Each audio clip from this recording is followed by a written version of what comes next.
Dr. Jeff talks love. Dr. Jeff talks life. Answers your questions, cuts through the strife. Sex and intimacy, real and true. Evidence-based, made just for you. Hello, welcome to Dr. Jeff Talks About Sex and Intimacy, where we explore evidence-based ways to improve sexual health, to deepen intimacy, and to strengthen our relationships. I'm your host, Dr. Jeff Albaugh. No matter where you are on your journey, this is a space for learning, connection, healing, and most importantly, for hope. This is episode 75, Beyond the Basics, an Integrative Approach to Sexual Medicine. Whether you're watching live or if you're listening to the recording later, every moment of your amazing life matters, and I am so incredibly grateful that you are here to learn. We're connected across so many platforms. We're on Facebook, we're on YouTube, we're on X, we're on LinkedIn. If you are a Facebook person, a quick favor, please follow us. The more people that follow us, the more we can do on Facebook, and we appreciate all our followers on all of our platforms. Visit the website. Gosh, you can learn more about upcoming visits by pulling up the calendar, and we have people plugged in all the way till August and amazing experts. You can go back and watch previous episodes and see all of the wonderful people. There are 70 some odd episodes on there now about everything from relationships to sexual dysfunction, all kinds of good information. So go to the website. You can take Dr. Jeff wherever you're going. While you're working out, take Dr. Jeff Talks About Sex and Intimacy. While you're working out, you can learn more to improve your relationship. If you're going on the road, you and your love partner can enjoy listening to Dr. Jeff Talks About Sex and Intimacy. We are streaming on Spotify, Amazon Music, and iHeartRadio. So take us with you. As always, I would like to take a moment to say welcome. Welcome to you. You are so welcome here. Whatever your sexual orientation, whatever your gender identity or your relationship style, this space was made and created for you. So I'm so glad you're here. Well, what's the mission of the podcast? The mission of the podcast is really simple. It's to empower and enlighten you with evidence-based, that scientific information that improves your sexual health and deepens your loving relationships so that you can live this one miraculous, wholehearted, beautiful life more fully and with more love. So tonight we are talking, we're really taking a deeper look at integrative sexual medicine, an approach that recognizes sexuality is never just physical, but it's influenced by our emotional health, by our relationships, by stress, by lifestyle, by spirituality, and overall well-being. Pretty much everything can affect sexual health. Joining me are two incredible leaders in this field, colleagues of mine, Barbara Bartlik and Janet Mendez. They are the co-editors of Integrative Sexual Health. I wrote a couple chapters for that book and worked with this amazing team. So together, we're going to discuss how combining traditional medical treatments with holistic, evidence-based approaches may help people reclaim sexual desire, pleasure, connection, and vitality across the lifespan. So joining me are Barbara Bartlik is a board-certified psychiatrist and internationally recognized expert in sexual medicine and integrative mental health.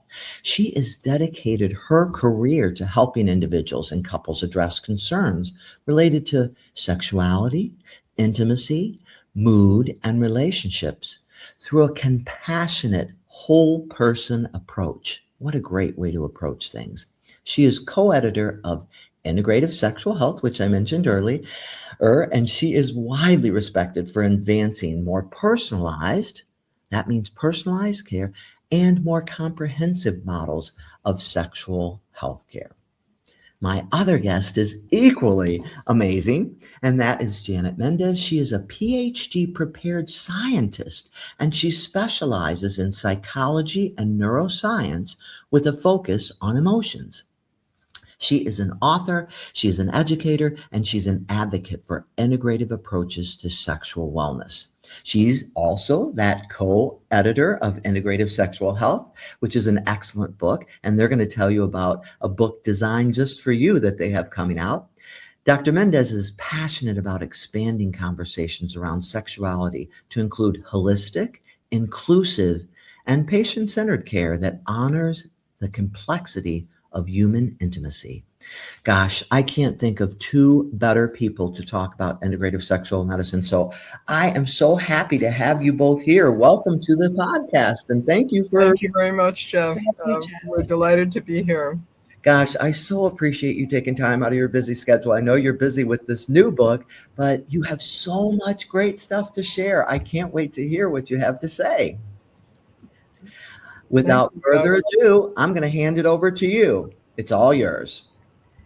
Well, I would like to begin by thanking you, Jeff. I'm so honored to be back on your show, and I'm eager to talk to people about the problems that so many people face today with intimacy and sexuality. The causes are chronic stress, environmental toxins, poor, unhealthy food, a lack of exercise, social isolation, and even too much technology use. What makes my approach unique is that I combine psychiatry, relationship dynamics, sexual health, and integrative medicine in my treatment. I look at the biological, emotional, and interpersonal sides together. Many people today turn to psychiatric medications to deal with stress, anxiety, depression, and loneliness. Many are put on serotonin reuptake inhibitors or SSRI medications for depression and anxiety. Some people stay on them for years, if not decades, and they fear coming off because they think their world would come crashing down on them again. So these medications make sexual arousal difficult, if not impossible, for some people. It interferes with their pleasure, it causes erectile dysfunction, but people don't realize it's not just sexual dysfunction, it's romance that's interfered with. People lack the desire to pursue a romantic partner and stay with it. The rush of falling in love disappears. I've seen couples who are in good marriages fall apart when one of them goes on medications. They think they don't love each other anymore. They may want to get a divorce and separate. Then they come off medication and things go back to normal. They can feel the love again. So it goes deeper than just a problem with sexual desire and arousal. It has to do with connection, loving, and commitment. So it's a very serious thing what these medications are doing to our society. And a lot of people who would normally progress in an intimate relation into forming a committed relationship and end up with marriage and children, they find out too late they have had a number of failed relationships, and then this will interfere with their ability to progress to the next stage of life, and then they are blindsided that it may be too late. Many lifestyle changes can combat depression. You don't have to go on these medications. A healthy low-carb diet with lots of protein, exercise, and also living a low toxin world, that can help as well. That healthy exercise is as effective as taking an antidepressant in fighting depression. Plus, it tones your body, makes you look more attractive and more fit, and is very good for your sexuality as well. So in my practice, I try to get people off medications as soon as I can. I may start them on an SSRI medication for the short term, but then I work with them on improving their lifestyle, and then that will help reduce the need for medication, and we can get them off it. I also recommend targeted nutritional supplements, things like B vitamins, folate, DHEA, arginine, magnesium, vitamin D, zinc, carnitine. Even apple cider vinegar can help improve sexual functioning. And I also use herbal medicines in my practice. Some of the tried and true traditional herbal medicines are ashwagandha, damiana, fenugreek, ginkgo biloba, ginseng, horny goatweed, maca, muiropama, rhodiola, tribulus, wild yam, yohimbine, shilajit, and tonkat ali, which is also called longjack. Even fava beans, which are not an herb, but a legume like beans, they contain the precursor to dopamine and can be very sex positive. So other things I use are technological devices, electronic therapies that can be very helpful, such as there are shorts that you can wear that tighten the pelvic floor and help you exercise your pelvic floor. There is the Emsella chair, which is a pulsed electromagnetic field device which contracts the pelvic floor. There's thermo devices that are inserted into the vagina to tighten. All of these things. So people should explore that. And of course, there are pharmaceuticals that are so wonderful, like the Viagra-like medicines, which are approved for men, but women are taking them as well, and they are helpful for women. And also, there are some new approved women medications for women, such as Addyi and Vyleesi. And we also have some topical creams and gels, such as Eroxon, which delivers a cooling sensation followed by a rebound warmth that aids erection. And we have similar products for women that are available over the counter or through compounding pharmacies that also enhance blood flow to the female genital, which would be containing things like prostaglandins, arginine, and even Viagra and those medications, as well as testosterone. And testosterone does help women as well as men. And that's all I have to say for now, Jeff. Thank you. Excellent. And Dr. Mendez? Yes, I'd be happy to follow up on those comments. So Dr. Bartlik and I connected some years ago, and as you mentioned, our backgrounds are pretty different. We wrote that first book together, Integrative Sexual Health, and we are working on a follow-up book. It will be called Optimal Sexual Health. It's a rewrite and a complete updating of the original material, which was now published some years ago, for the lay public. The original books in those series were all geared toward professionals. So that book is likely going to be out as of early next year. And unlike Dr. Bartlik, whom I met back in the day at Columbia University Medical Center when I was working there, we met in a course on botanical medicine. It's interesting that she mentioned botanical medicine. Our center at the time at Columbia specialized in training doctors in continuing medical education in the area of integrative medicine. So I'm not an MD, as you said. I'm not a sexuality specialist, and my training is in research psychology and neuroscience. But I approach this work as someone who can add those dimensions, kind of the scientific perspective on the quality of research evidence. And together, Dr. Bartlik and I have expanded into some new territories by involving experts like yourself, Dr. Jeff, and others. And we put together this really unusual compendium of information in integrative medicine. And the book, let me mention, includes a lot about male and female sexuality from the point of view of the basics of physiology. And then we get into specific clinical treatments and lifestyle medicine. So I'd like to say that it's good for people to, and I noticed, Dr. Jeff, you asked us a question about how can people overcome aspects of shame and silence about sexual life, especially later in life. They want to have a better sexual life, and how does integrative medicine help with all of that? I think it's useful and important to understand a few basics about human history. I mean, maybe many of your listeners know this, but we all know that human beings now live much longer than ever, whether in good health or bad. Obviously, many of us would prefer to be in good health, but it does take a lot of work. And so only about the last 100 years or so, people have been living much longer, and with that, carrying this implication that people can be sexual into much later life. Think about it. Early modern humans evolved hundreds of thousands of years ago, and most didn't live beyond young adulthood and the early reproductive years, and that was it. So most people were elderly by their 40s, 50s. Now we have decades of life later, and for many people, part of your identity as a person, as a younger person, as an older person, is to be a sexual being and to have relationships and intimacy. So the Western historical perspective on sexuality is, of course, not the only one. Other civilizations looked on it somewhat differently.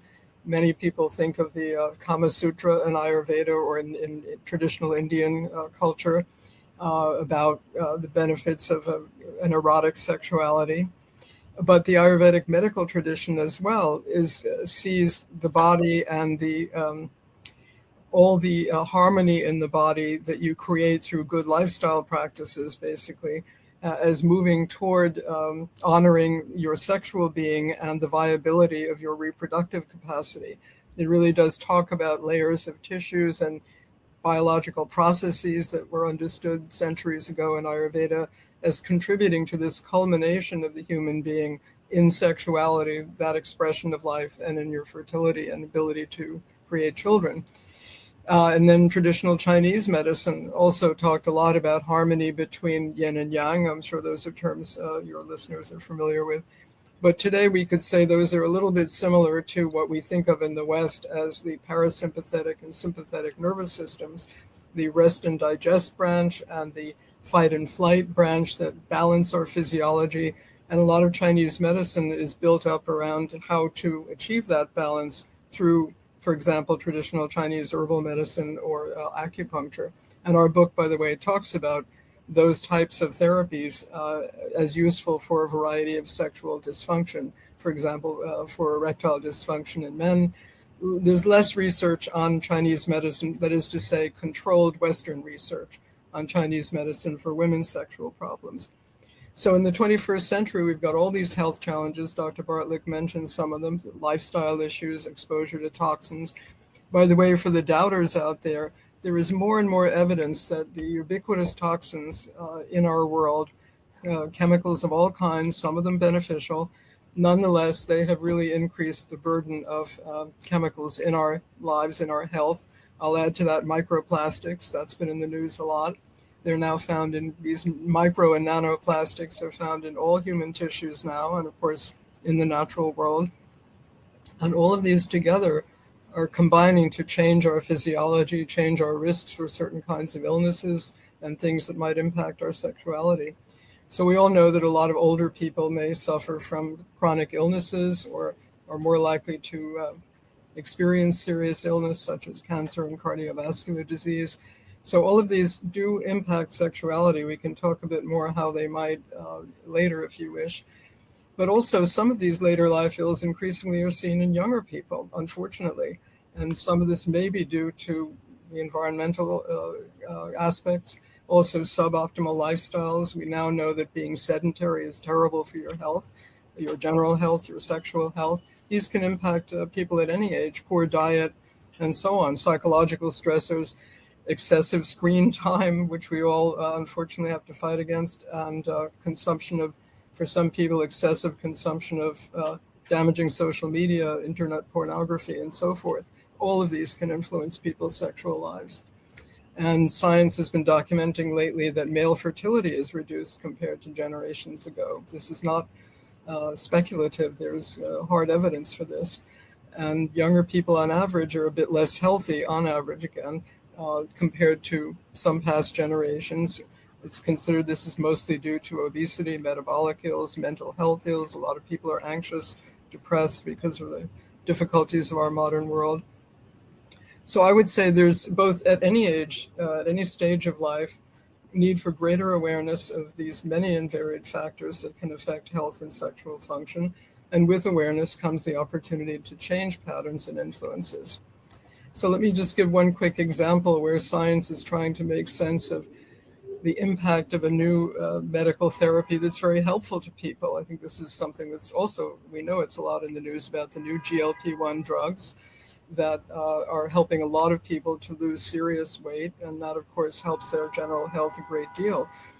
And yet, how do they affect other bodily systems? Well, there has been some research about how the GLP-1 drugs affect sexuality.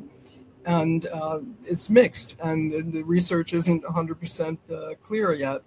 So on the one hand, the mechanism by which, I know everybody here knows this, but for your readers, listeners, the mechanism by which the GLP-1s work in part is to diminish levels of the neurotransmitter dopamine in the brain.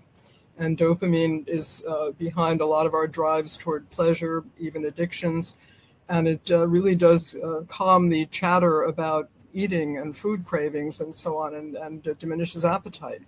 And this is one way in which the drugs help people to lose weight. However, that same mechanism, biological mechanism, will decrease other drives toward pleasure, including sexual pleasure. So that aspect of the GLP-1s is seen to reduce people's sex drive, or their interest, their mental drive toward sexual behavior. On the other hand, if you achieve a more trim body, you feel more vital, more attractive, more able to exercise regularly. All of this improves your self-esteem and can increase your interest in relationships and intimacy, increase other people's interest in you in that context, then that's a plus. And it could, as a behavioral source of change, kind of push back against that neurophysiological dampening of sexuality. So it's complicated, and people react differently to the drugs. It's not, as I said, not 100% clear whether it's positive or negative for GLP-1s, but obviously many people will be taking them for their many serious health benefits. So I'd say, in conclusion for the moment, improving lifestyle and orientation toward prevention, they take work, there's no question, they take effort, but unlike many medications, and I know Dr. Bartlik can say more about this, improving your lifestyle basically is all positive over your lifespan. The tough part is getting those new habits in place, but unlike many drugs of whatever kind, even if they're useful at times, you don't find that there are downsides, side effects that cause you problems of various kinds. So from our perspective, people embracing healthier lifestyle is so central to their health and to improving their sexual health. And we really hope when people access this podcast and eventually access our past book or our new book, this message will come through very clearly. Thank you. Wow, gosh, packed full of lots of great information, just like the books. So that's really helpful. A couple things that I really like that you talked about, and we talk about on this show all the time, are the power of the triad of diet, a really good, healthy diet or way of living. I like to remind people it's a way of living, not really a diet. It's a way of living. Exercise, incredibly important, and weight control. How important those things are. I mean, we see some of the studies out there just for men with erectile dysfunction. One study showed men who exercise 150 minutes a week versus not exercising have 20% better erections, and men who exercise 300 minutes a week have 40% better erections. That's pretty compelling information to support exercise. So that low fat, low cholesterol, low carb, healthy, overall healthy diet. We always tell people if it's heart healthy, it's usually good for sexual health too. And that exercise and then managing that weight control.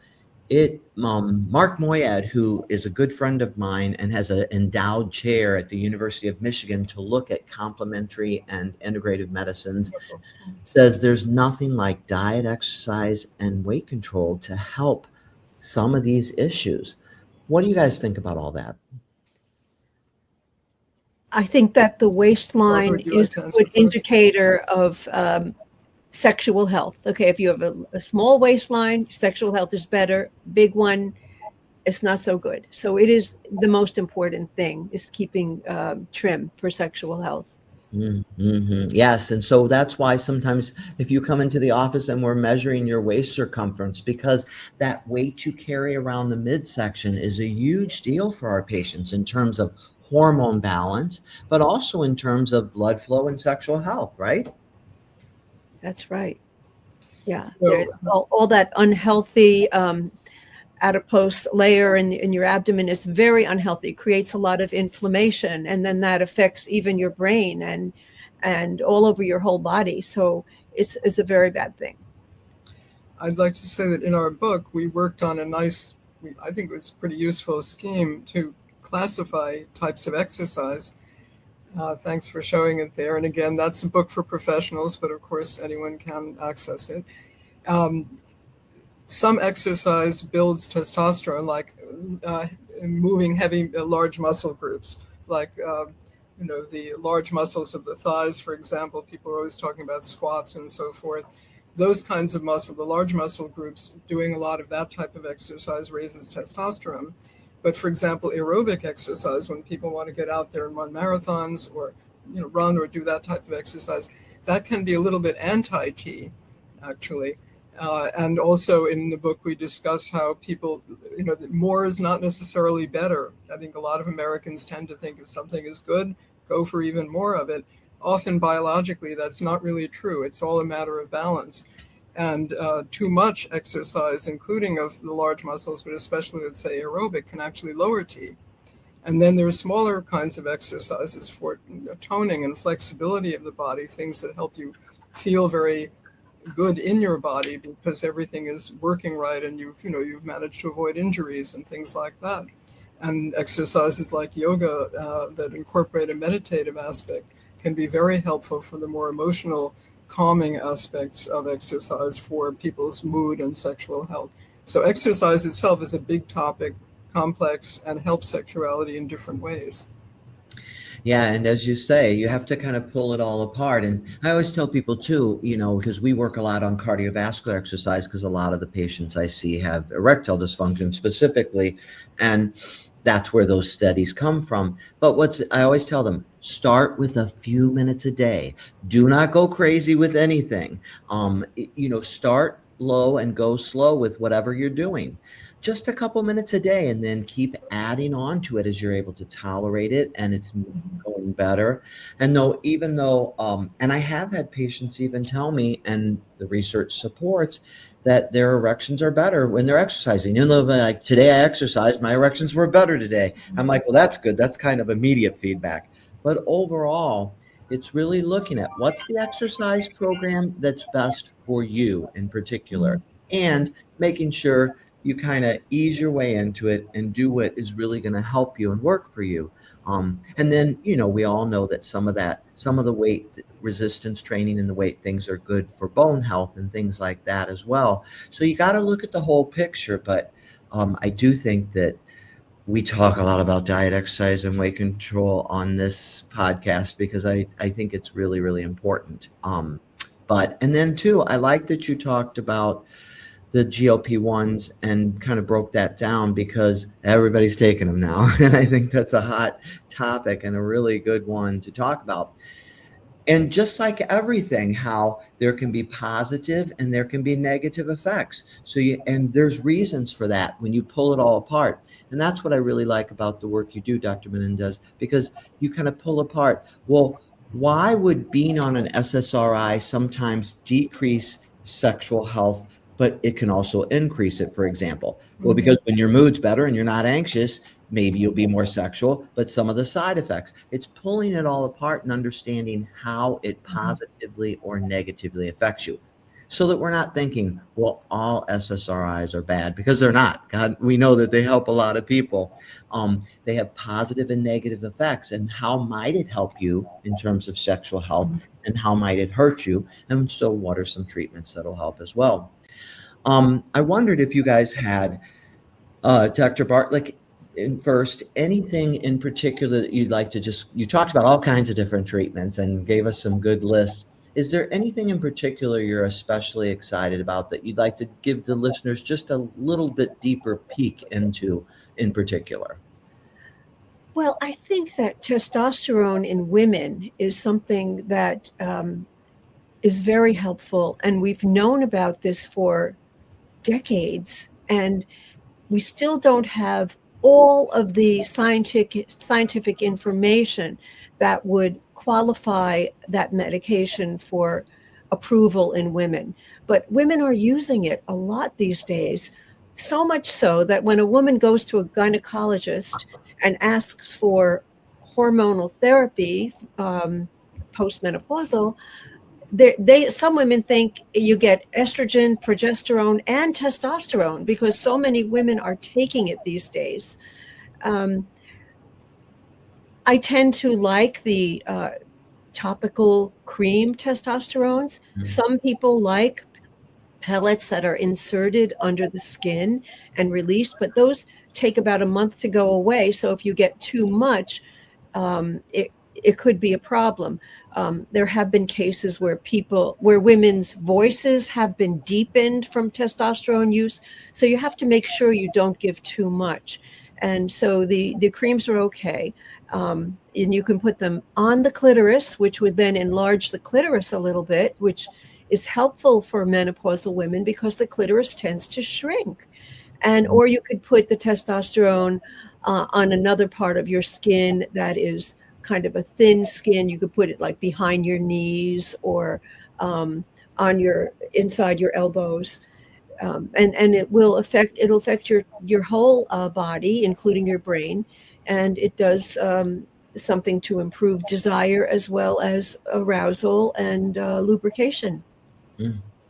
Yeah, that's a good one. And so listeners, just to remind you that testosterone is off-label for women, but it just because it's off-label and it wasn't FDA approved for women doesn't mean it doesn't have good science to support it, as we both know, Dr. Bartlik. And so it can be prescribed. It is a controlled substance that can be prescribed. And, we follow what the research taught us, that it does help some women. It was studied in premenopausal and postmenopausal women both. And it did show efficacy and safety, but again, done very carefully with some supervision along with your provider. It can be life-changing for the right person who has some of those hypogonadal, those low testosterone symptoms. And so, yeah, I agree. It can be an exciting thing. And there's different forms. We even have an oral version now. And this is what's really cool. Okay, so it's off-label. It's not FDA approved, so it's not going to be covered by your insurance. But women use 1/10 of what a man uses. So we can still find ways to affordably get you the medication, even the prescription medication, because you use 1/10. So let's say that prescription for 1 month is even $900, but now it's going to last you 10 months, which now makes it $90 a month. So there's a lot of pieces and things to think about, but it's exciting to think that with the right provider and the right person who really needs this, who has those symptoms and might benefit from it under supervision, it could be life-changing. I've seen it go either way. Some people were like, you're the perfect candidate for it. And then it didn't really help that particular person. But I have seen patients who are like, I feel completely different on it. I had a pharmacist actually once who was like, she had every symptom and we put her on it. We got her to a great physiologic level and she's like, nothing changed. I'm like, you never know. Every body is different. Every human body is different. But boy, for the patient who it can help, it can be really helpful. I'd like to add something important on this point about women and testosterone. Again, I'm not a medical doctor, and you're quite right about the off-label issues and so on. But women, all the discussion of exercise, it's almost always about raising T in men. There is very limited research about whether or not exercise raises T in women. It may help a little bit raising natural testosterone in women. And that's, I think, correct me if I'm wrong, Dr. Jeff, but I think that's without having to resort to like heavy weightlifting or things of that nature. But in general, for women as for men, exercise is extremely beneficial to, vitality, sexual health overall. It may or may not change hormones as much as with men, but women shouldn't neglect the exercise. It's not just about men and erections and so on. It's very beneficial for women's physical responsiveness and their sense of physical vitality. Yes, because as we trim out that midsection, we know weight loves to come in that midsection. And that you hear us keep talking about how important it is to keep that trimmed down. It can make a really big difference in testosterone, because testosterone aromatizes into estradiol when it's in some of that tissue. So it's important. It really is. Exercise is very beneficial. And of course, you have to be careful, check with your doctor, all those things, but it can be really beneficial. So Dr. Mendez, I was just wondering, from your perspective, what is one of the things that you think has the best research out there to support it that's non-medicinal or herbal or whatever type from the book? What is one of the things that has... I mean, it's not botanical, but some other kind of non-conventional medicine? Is that what you're asking? Yeah, so some of the integrative treatments, not medicinal, that you think has some of the best evidence out there to support what's in the book. Well, I think that, again, and this is a point we make in our book, sexual medicine as a research area is relatively underfunded. I think probably there's obviously more funding for things like a new medication for a sexual problem or a new surgical approach. But in general, sexual medicine relative to other areas such as cardiology or oncology, for example, is quite underfunded. So a lot of studies that could be done haven't been done, or they haven't been very large studies. So your listeners should understand that many studies that we consulted, we were looking at studies that had a relatively small study population, and they might have been well designed and well executed, but these are not definitive studies for the most part. And the definitive studies are very unlikely to be done ever, because also, especially with integrative medicine, traditional medicine, such as, let's say, acupuncture, there is no chance to patent those treatments. So there is no profit motive to, never mind about, getting into drug companies or whatever, but there is no source of additional funding other than federal government funding to conduct some of those studies. I just want to underscore that point to explain that in good faith, we incorporated and continue to look at all the research we can, but a lot of these studies are not definitive. And another thing in favor of a lot of integrative approaches, these are often very safe. So, for example, if you go for acupuncture, if you're a man who has erectile dysfunction and you go to a qualified acupuncturist to be treated according to traditional Chinese medicine approaches to using acupuncture for that, this is a very safe treatment. The chances that you will be harmed are extremely small, and it may well do you good. So a lot of these traditional medicine treatments are very safe and come with no or few, very minimal or few side effects. So concerning your question, there is some modest research about acupuncture for some types of male sexual problems, in particular for erectile dysfunction and I think premature ejaculation. And for those who don't know much about Chinese medicine, the acupuncture, the Chinese medical system conceives of the body very differently from the Western approach. And there are these energy channels, and the acupoints, the points where the acupuncturist inserts the needle, are very specifically guided by Chinese theory, very different from our understanding about how you are influencing those energetic channels with where you place and stimulate through the acupuncture needle, use of the needle. So those points are chosen to help a man with certain, let's say a man with erectile dysfunction, and they have often worked. And one of our co-authors is a wonderful urologist at Mount Sinai Medical Center here in New York who uses these exact techniques to help men.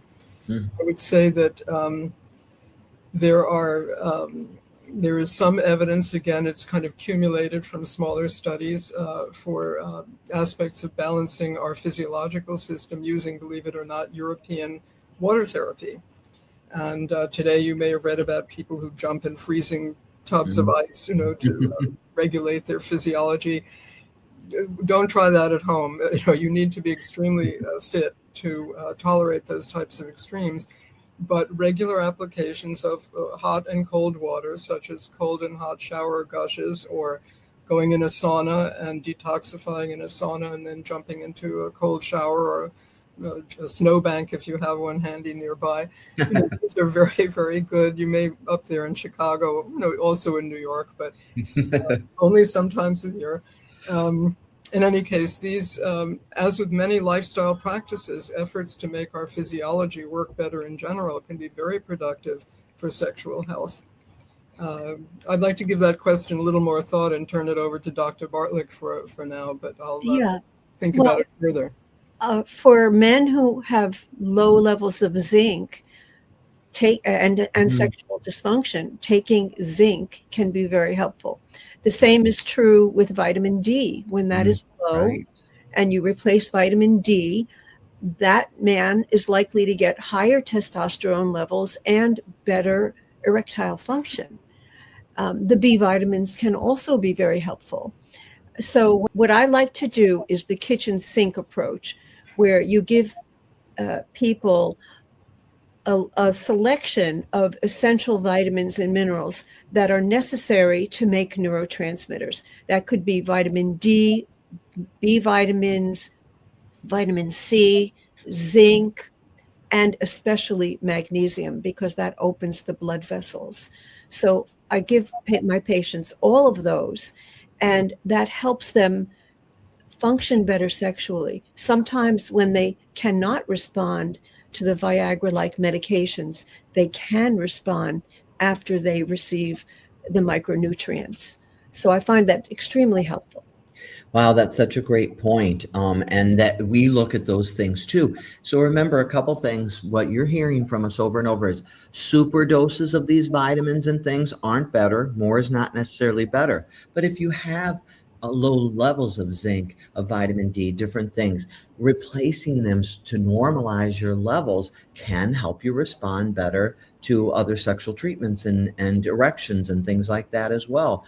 That's such a really important point, because we do look at a lot of that in our patients. And I have specifically found, and lots of people are vitamin D deficient these days, right? And zinc deficient. And that when we normalize those, sexual health gets better. So I think those are some excellent points both of you made on things that have some evidence to support and can be really helpful. And I love, Dr. Mendez, how you talk about, in general, we don't have a ton of research to support things in sexual health or integrative medicine, because it costs a lot of money to do that research.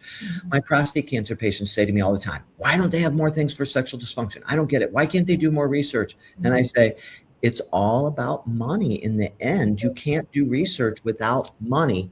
So this second question that came in that I wanted to give you, you led perfectly into, Dr. Mendez, which is, how do you determine if there is enough research to support some of the integrated treatments for sexual dysfunction? And I know that's a lot of what you did with the book, was try to help people understand how, what evidence is available, how strong it is, how that more research may be needed. So can you speak to that a little bit? Yes, I will. But before I do, I'd like to just follow up with one more. We could go on many topics, I know, but one more topic about something that is very effective right away to help with your sexual health and your general health. And many people don't bring it up with their doctors, I'm quite sure, unless they have a very distinct problem: sleep. We all know, right? We all know that dysregulated sleep, too short sleep, even too long sleep, messes a lot with your hormones and your physiology. Your cortisol levels shift. All of this can have an impact on your sexual function, even in young people. And many people, let's say they're not like totally insomniac, but they really are not getting quality sleep. They're working too hard and staying up too late, or getting 5 hours a night. This is definitely harmful to your sexuality and to your general health. Dr. Bartlik and I were fortunate to meet here in New York, a wonderful researcher in this area, and I'd like to recommend her to you and your readers, your listeners. Her name is Dr. Marie-Pierre Saint-Ange, and she has written a book also about the foods that support good sleep. There really is a relationship between what we eat and when we eat, and how good our sleep can be. So there's a whole world there to be uncovered, and I highly recommend her work to anyone. She's written popular books as well as published a great deal of research, and she's here in New York at Columbia University. So about the question of how much research, any researcher would hope to get their own work funded. And I've been on NIH grants, National Institutes of Health grants in the past with wonderful colleagues. Everybody's competing for the same pool of money, which unfortunately is shrinking in recent times. But it is very difficult to get these grants. Your listeners should understand that people spend months writing grants and perfecting the science and doing their very best, and they may not get funded, or they may get funded after multiple revisions, and meanwhile they have to support their lab or their postdocs themselves and so on. It's a tough world to work in. And in terms of the evidence, for example, Mediterranean diet, that's another area. We've talked a lot about diet and lifestyle so far. Mediterranean diet has been shown through now many, many studies. Some of them could seem redundant. Why do yet another study about Mediterranean diet and its benefits for health, for sexuality? There's not so much not so much focus on their benefits for sexuality. Our book gets into that. We had a wonderful contributor, Dr. Ronald Hoffman of New York, who wrote our chapter on macronutrition. And he and we and many others see that a Mediterranean type of diet is really the best for metabolic and sexual health. So there have been many studies on that of different kinds, a lot of research money spent, and I think that there is now substantial agreement. I don't think that anyone could challenge that this isn't a valid research finding, but it took a lot to get there. And some questions, I think the questions concerning male sexual function tend to be funded before women's, because obviously male performance is kind of key to the whole sexual experience. And whether women are having a good functional experience or experiencing pleasure to the same degree it's not irrelevant to people. It's just that it's how exactly women experience sexuality is it's less a matter of performance. I'll let Dr. Bartlik speak to all this, but it's obviously you can have a sexual encounter without women necessarily experiencing everything they might want to experience. But if men can't have an erection, then that's the end of the sexual experience for both parties. So male problems tend to get more funding, and that should change. But with shrinking pools of funding, it may not. I could say more, but I think I'll stop there for the moment.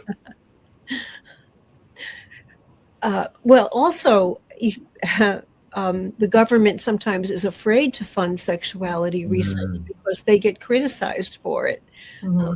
They once gave a Golden Fleece Award for, some research on rat sexuality, and they made fun of it in Congress. Mm-hmm. But, so a lot of times the sexuality research is deliberately avoided when it comes to funding. So we really, it's very hard to get research. And a lot of the research is done by graduate students who are getting their degree, and it's very poorly funded.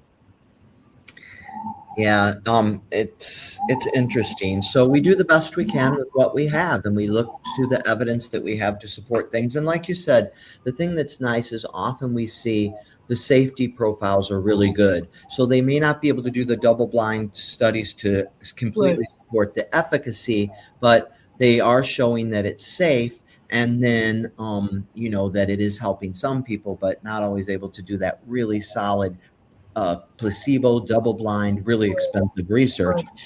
But I love that you talk.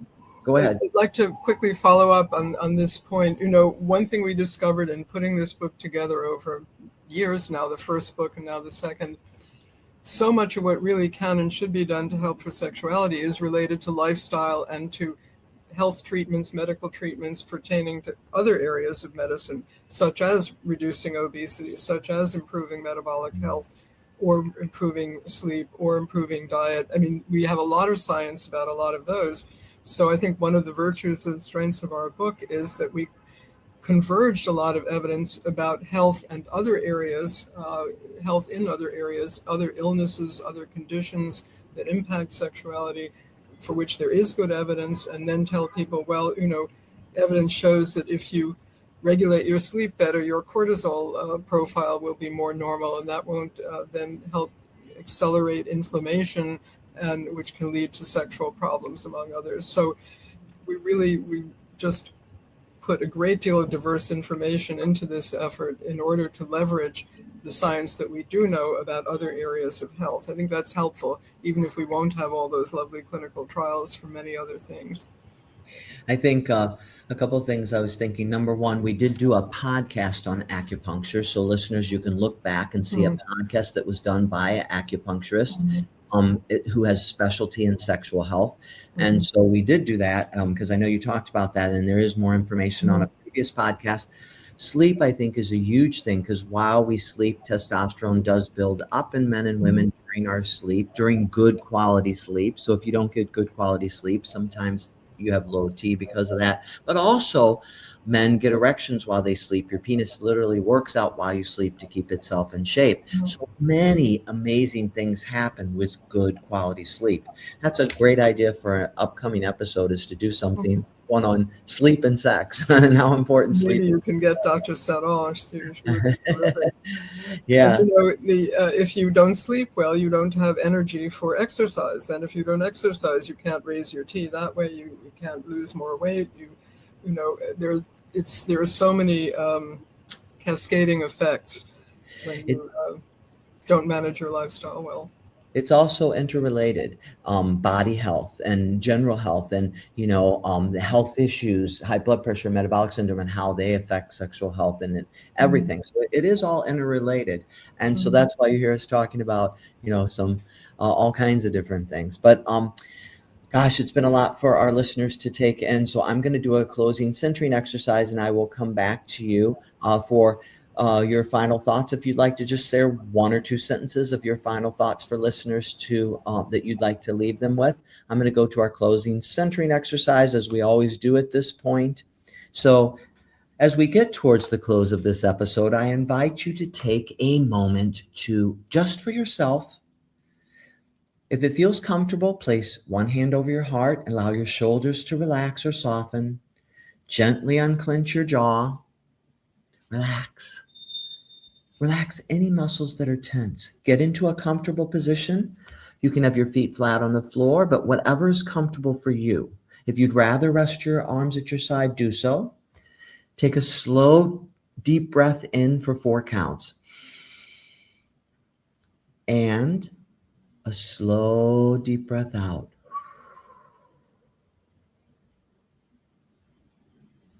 Let go of any tension you feel in your body. As you breathe in your nose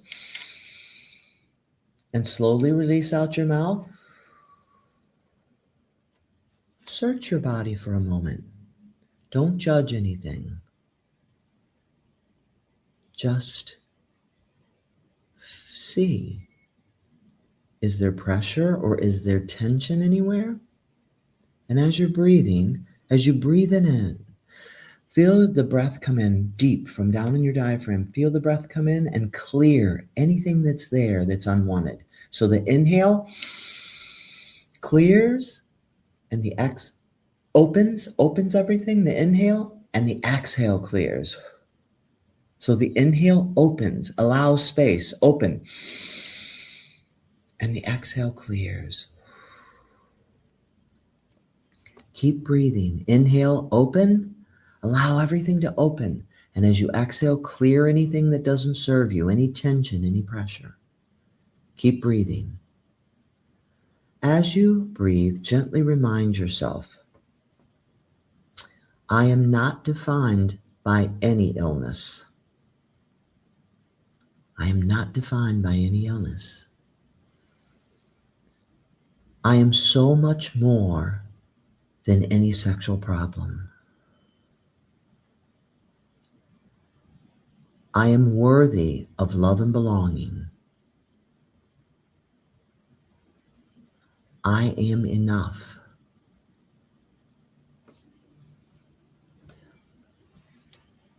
I can approach my body with patience and kindness. Take one final breath in and open, and a clearing breath. as you gently release, remember you are so much more than any illness or anything that is not right in your life. Vic, can you tell us what's coming up next week on Dr. Jeff Talks About Sex and Intimacy? In this episode, Dr. Jeff takes a closer look at Eroxen, a newer over-the-counter treatment option for erectile difficulties that's generating a lot of attention. Unlike traditional prescription medications, Eroxen is a topical gel applied directly to the penis and designed to work within minutes. But how does it actually work? Who is it best suited for, and who might not benefit? And how does it compare to well-known treatments like PDE5 inhibitors? He'll break down the science behind Eroxen, discuss what the research shows about effectiveness and safety, and share practical guidance for men and their partners who are exploring options for improving erectile function. Join us on June 16th at 7 p.m. Central Time to learn more. To be a great episode. Vic, you put some really interesting images in our brain with that tickler, but it is going to be a very interesting episode. And I know Dr. Bartlik, you talked as well about Eroxen, and we will be delving deeper into that because it is a really novel way of approaching things, different than anything we had before. And again, we try not to persuade or dissuade anybody. We just try to give you the information you need to make your own informed choice. Is it something you want to try or not? But today, gosh, I know the three of us could probably talk all day long about this topic because it's so near and dear to us and the research behind all of it. But I am so thankful that you've shared your expertise. And as I said earlier, if you each have one final sentence or two thought that you'd like to leave listeners with, and we will close out this episode. So let's start with you, Dr. Mendez. Well, I'd like to say that I was touched and impressed with your wrap up there, your meditation about how people should feel about making these kinds of changes, accepting themselves.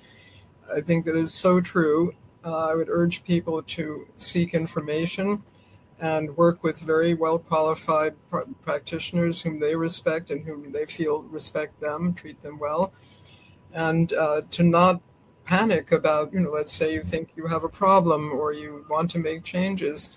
There is plenty of time to do that. Become informed, work with your doctors, make steps all along the way. It's a lifelong process, really. Don't judge yourself, just keep improving, and you will see the benefits. And I wish everyone who listens to you great success with that process. Thank you. Dr. Bartlik.